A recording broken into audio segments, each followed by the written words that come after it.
Delegation of Section 84, subsection 12 of the Electoral Act 2022 is generating debate even as a two-day workshop for journalists ended in Abuja with a call on stakeholders in the process of studying closely provisions of the new law in order to enhance the nation's democratic experience. Trustee Vice Shafi'u Suleiman reports that resource persons at the forum expressed optimism that the new legislation is capable of sanitizing the electoral process if faithfully implemented, also cautioned against falling victims of some identified gaps. The report. In all, 71 sections of the repealed 2010 Electoral Act were either reviewed, replaced, or new sections and subsections introduced. The essence, according to one of the resource persons at the workshop, Samson Itodo, is to guarantee electoral transparency, deepens internal party democracy, enhances candidate selection process, inclusion and voter participation, amongst others. The Act also, I think somewhere in Section 9, also requires INEC to capture disability data disaggregated by the type of disability during voter registration. So that will help INEC in its planning and its deployment for election material. Section 3, subsection 3 strengthens and secures INEC financial independence, while Section 41 introduces electronic voting. Section 47 confers legitimacy on electronic accreditation of voters, as Section 150 applies same treatment for area councils election as local government elections in Nigeria. I have looked at Section 50, subsection 2 of the Act, and I've also looked at Section 65.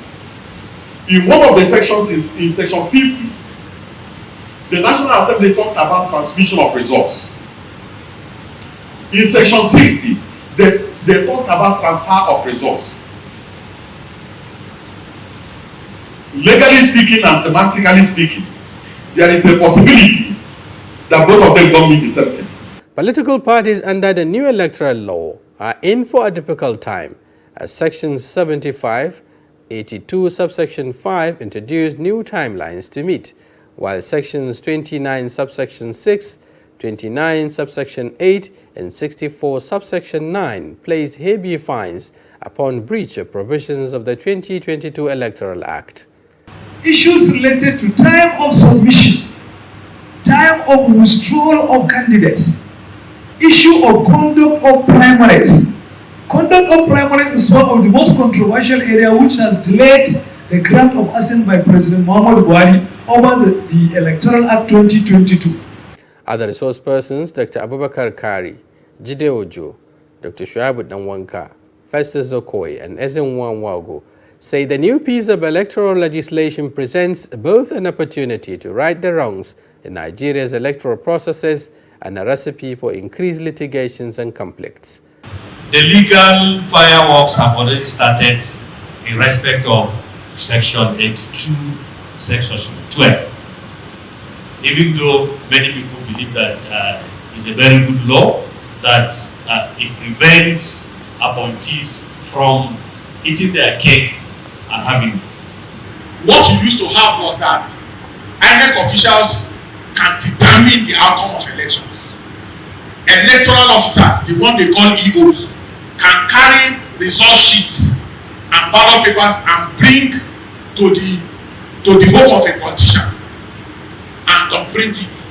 As INEC prepares for off-season elections in Ekiti and Osun states, the efficacy and resilience of the new Electoral Act will be put to test, while the electorates hope for enhanced transparency and accountability in the process.